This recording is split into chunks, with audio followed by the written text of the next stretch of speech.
Hi, well, I'm Steve Halfpenny, and this is Myth, the horse that I had in the Way of the Horse competition at Equitana in Melbourne in 2010. He was purchased by a lady called Tanya Lucas after the competition. He came here for a little while. I got him going for her and she took him home. And unfortunately, in the 3 years since then, she's had hardly any time to do anything with him, so she's decided to rehome him. And he's had a couple of people try to took him on for a little while. The latest was a South Australian lady that was going to purchase him, and she had him for a while, was really happy with the groundwork with him, and then just as a precaution sent him to a local colt breaker to just check him out under saddle before she rode him. And he said that he's got no mouth and he can't be trusted, so he's back with me for a while, so I'll see what's gone wrong, see if we can fix the problems. And either I keep him or I find someone that can get along with him and find him a home. So my job is to see what's gone wrong and see if I can show you what I might have to do to fix things. Usually if things go wrong, for me I always find that it's fear in the horse somewhere that causes some misunderstandings. To bring him back here, I had to go and help trailer load him because he didn't want to go into the trailer, and when I went to help he's sort of running backwards and pulling me around a bit, so really fear responses. And even now, just doing this little bit of groundwork, he's sort of rushing. Now this isn't a slow walk, he's sort of rushing through the pressure a little bit, so I'll just work him until he doesn't do more than I want him to and doesn't feel threatened by me, and then we'll see how we go with the bridle. I'd like him to go around me in a relaxed way with his nose a little on the inside, and so I'm going to sort of move his shoulders away and time with this left front and try and get him to relax. I don't put that much pressure on him that I make him worse. Already I can feel when I push him he gets a little tense, so I'm waiting for his hind there, waiting for those hind feet to step out. Give him time to have a bit of a think.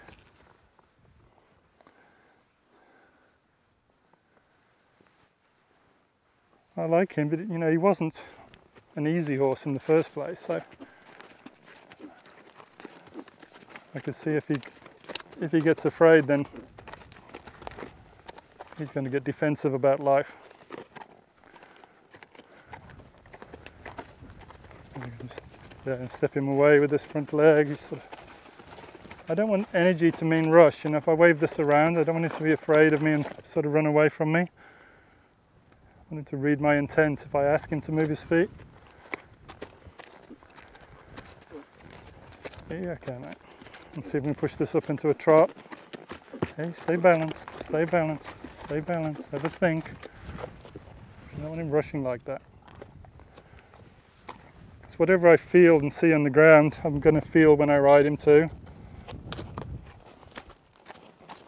Don't rush, wait for me. That's more balance there. Let him have another think. I did a short session with him yesterday, and to start with he just wanted to pull me around. But this is much better today. Okay, don't rush though. That's better. The way he was looking at me there, wanted to stay mentally connected with me. Try the other side, push him around. Okay, you don't need to rush, you don't need to rush, you don't need to rush. Hey, wait for me. See, my circles or my groundwork are to get a horse mentally connected, whereas some people lunge a horse just to get their body, some of the energy out, I guess is the right word. I'd say the body fits, but to get them so they're brave enough to ride them. I wanted in my groundwork to get him mentally connected to me and trust me that I'm not here to hurt him. That's better. But at the moment he feels like that he thinks I'm chasing him away. I'm not trying to have him think that. It's when I get on and I bring up some life in me. I just want him to walk off quietly, not to rush. That was nice. Just the way he drifted his hips out. No real licking and chewing yet, so he's probably a little bit uptight still.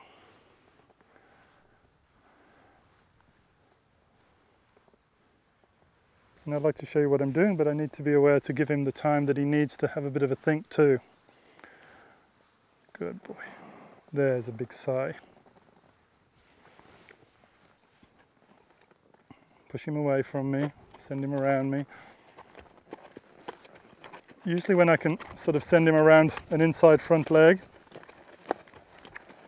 and he's relaxed and allows me to sort of park that right front and then lead him forwards and around the other way, that's a good sign for me that he's not too rushy.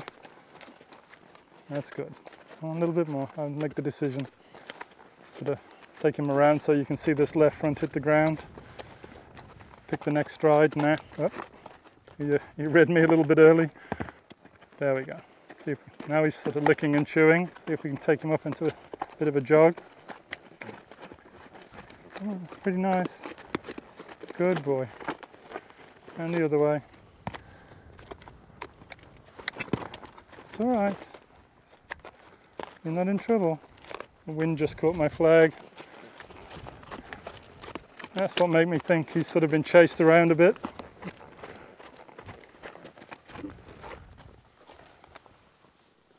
Good. Check the girth and do a little bit more, and I'll put the bridle on and see how he feels about following a feel after that.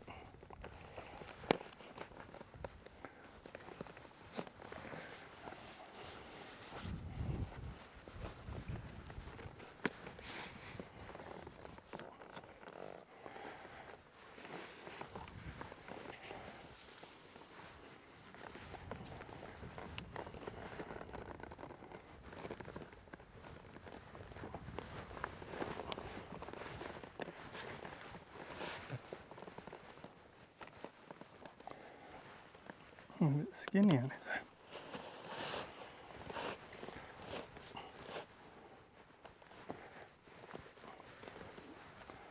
There we go.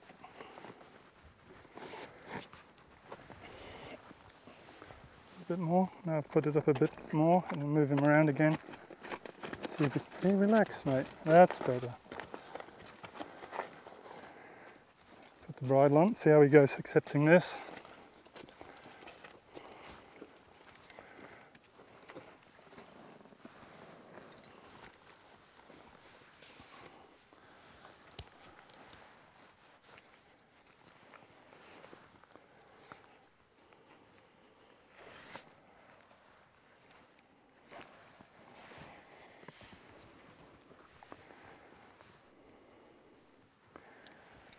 And just with the riding part of this, I've started him, so I know pretty well how I rode him in the first place. If I tried to ride him a little differently, or somebody else tries to ride him differently, that could even get him a little worried. So, yeah, happy with the bit?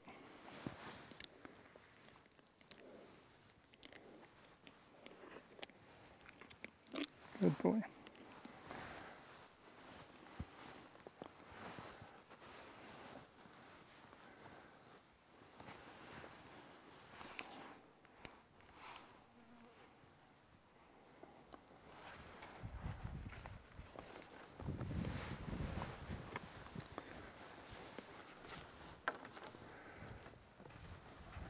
Okay, so I'll move him around a little bit.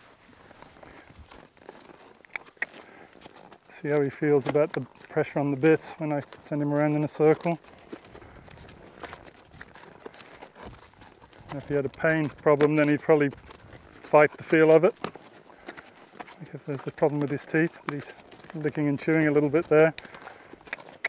Good boy. What I'll do first when I get on is something similar that you see me doing here on the ground, just ride him forwards. And when I pick up the feel on that, I'd like his hips to start stepping out. Send him the other way.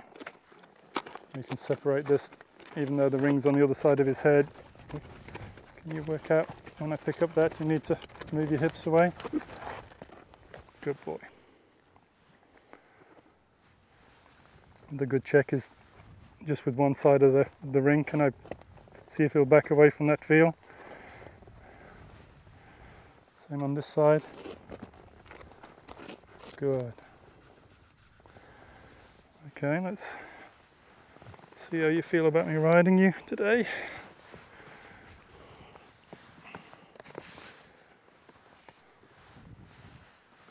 Good boy.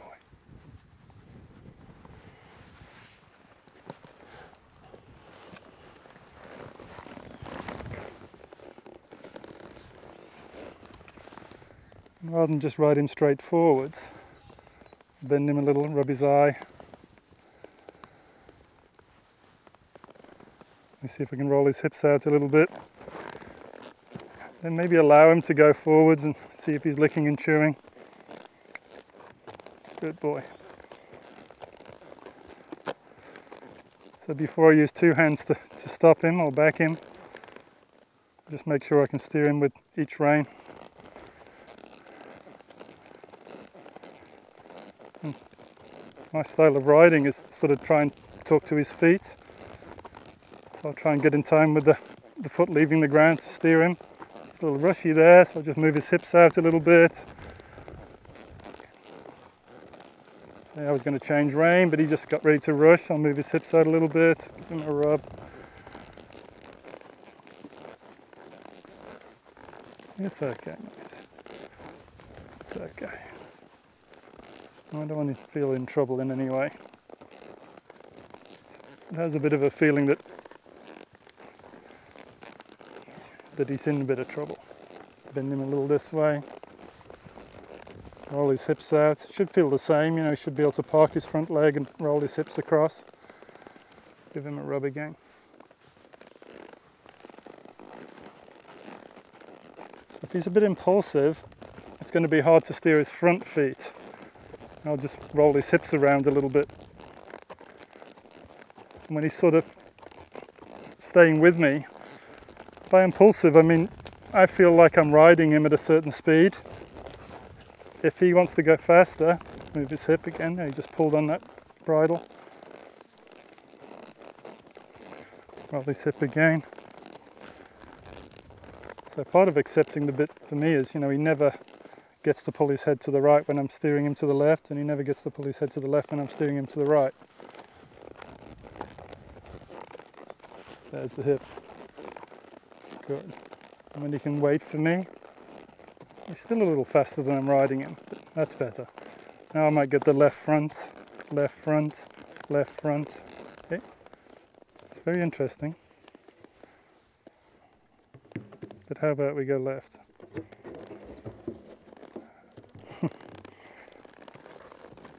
Left. Good boy. With his hips.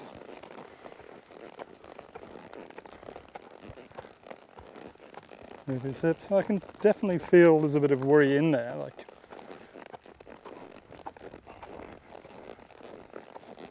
move your hips. Now I can get the left front. Left front. That's pretty nice. Move the hips to the left before I try and move the right front across to the right. And then the right front. You're going to follow that feel? You're sort of pushing through that left shoulder a bit. Just wait for him to step to the right. You're still pushing a little bit for me. Could you step to the right? Still pushing a little. Good boy. Follow the rein. That's it. And release him there.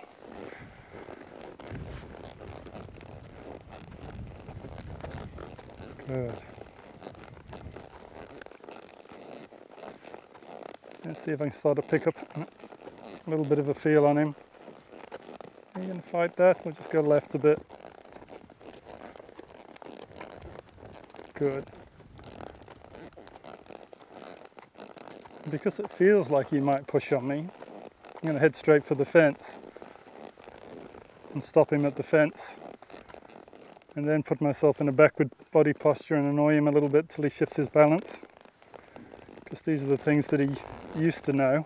And when I put my stomach in and got myself into this back up posture that he used to be able to back up. Good.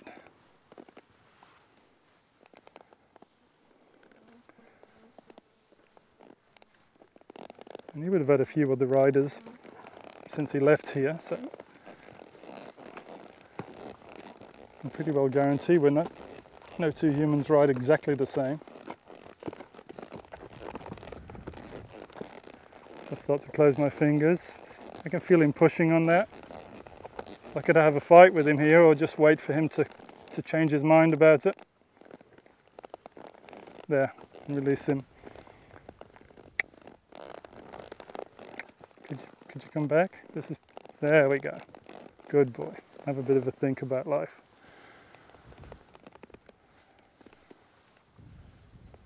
So basically I want the reins connected to his feet. You know? If I take it across my body a little bit towards my opposite shoulder, I'm going to be talking to his hind feet. So this right rein, if I lift it, it's talking to the left hind to step it out. And the left rein, if I lift it up, it's sort of talking to his right hind to step it out. And then if I reach out with the left rein, I'm talking to the left front, left. Okay, it's okay. If you're going to push, I'll get to the fence and then we'll go left. It's the wrong way. I'm going to go left now. Left. Good.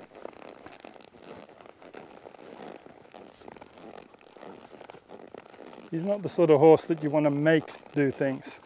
I get in time with the right front there. Sort of set it up that it was pretty obvious that he needed to do what I wanted him to do.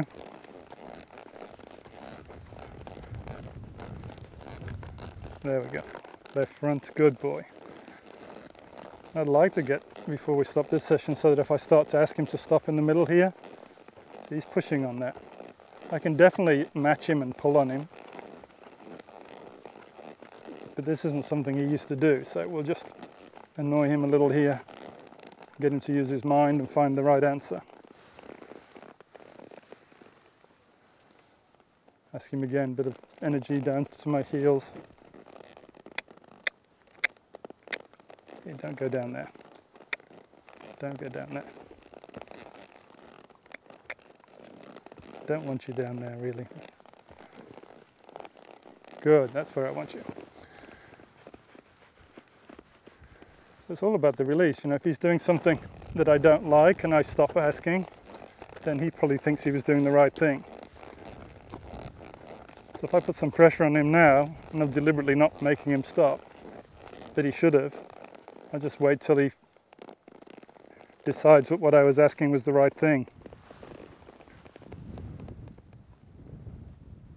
So I'm really treating him like he was a young horse that I'm starting again.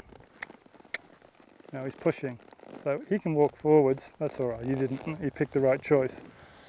If he had to walk forwards, that's fine. You can walk into the fence and we'll do it again.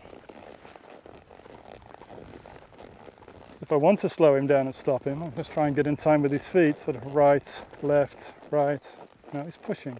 Let's not use the fence this time. Let's just move his hips.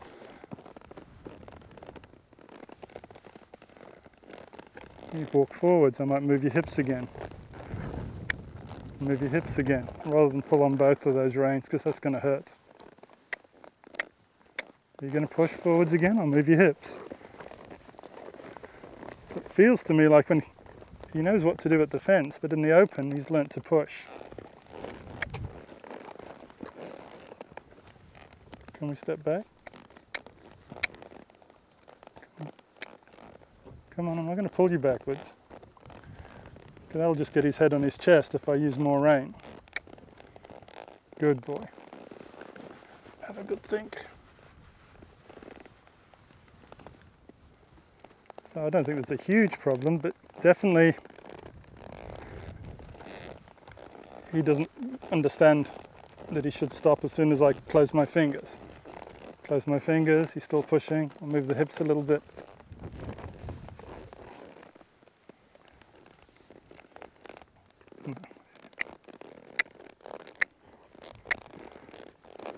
It's quite hard, I think, if you've been brought up thinking that you pull on the reins to go backwards. I have a feeling that his head would be on his chest and he wouldn't move his feet.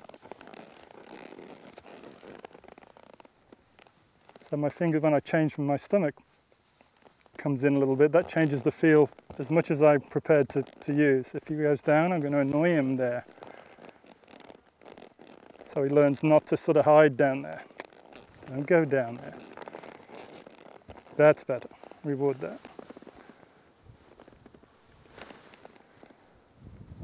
So it feels like he's going to need a little bit of work, but it doesn't feel dangerous.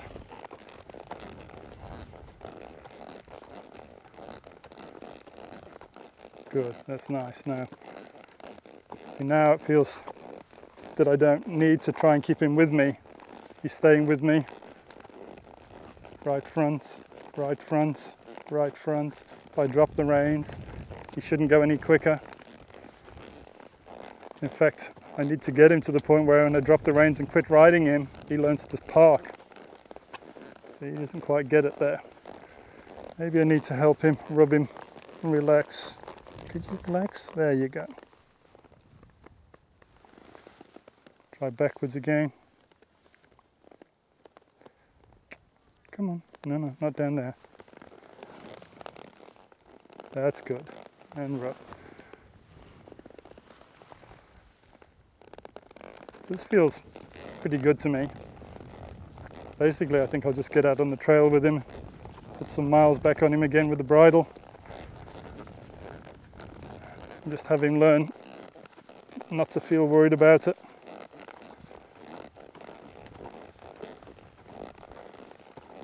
It's quite a responsibility, I think. You know, when I start a horse, you try and get them to understand how life could be. Sometimes I feel a little bad for the horse that every rider doesn't know how to be in time with them. They blame them for things. I think that generally comes from when we start to feel afraid, then the horse gets the blame for it. That's nice there.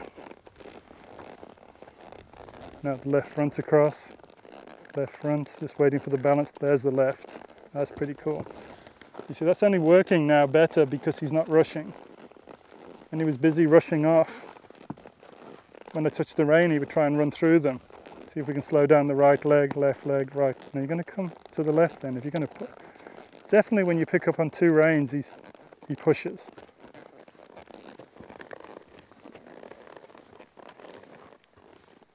So to me, that sort of indicates he's had some body hanging onto his mouth at some stage.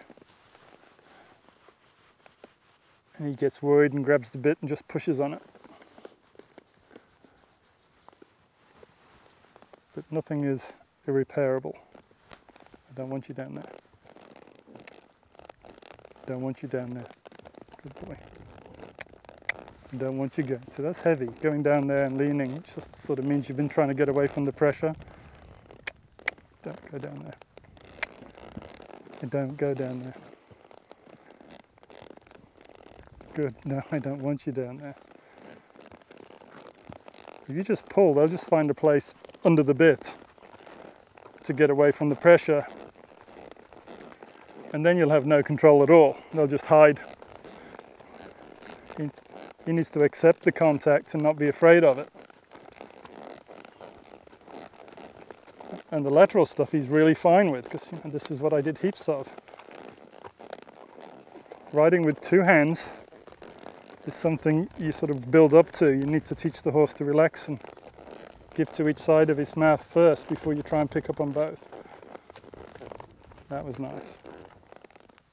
See, now if he doesn't, as soon as he feels two, he gets that push thing comes into his mind.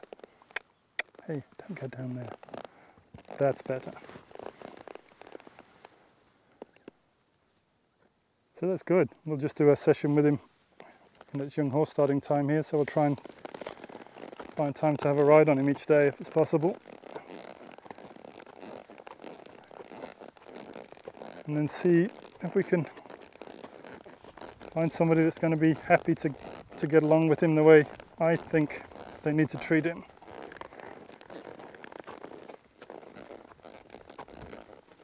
Because the worst thing I think for a horse is to be passed on from person to person, because they can't get along with him and then he passes on to somebody else that rides a bit differently, and pretty soon he's branded as an outlaw. Hey, you gonna get off that? Good boy. Good boy. So he remembers. He just needs to jog his memory a little bit. Well, that's good. I'm going to enjoy riding him again. It's really strange that he's back in my life 3 years later. So hopefully you enjoy watching his progress, and we'll post you regularly with the videos.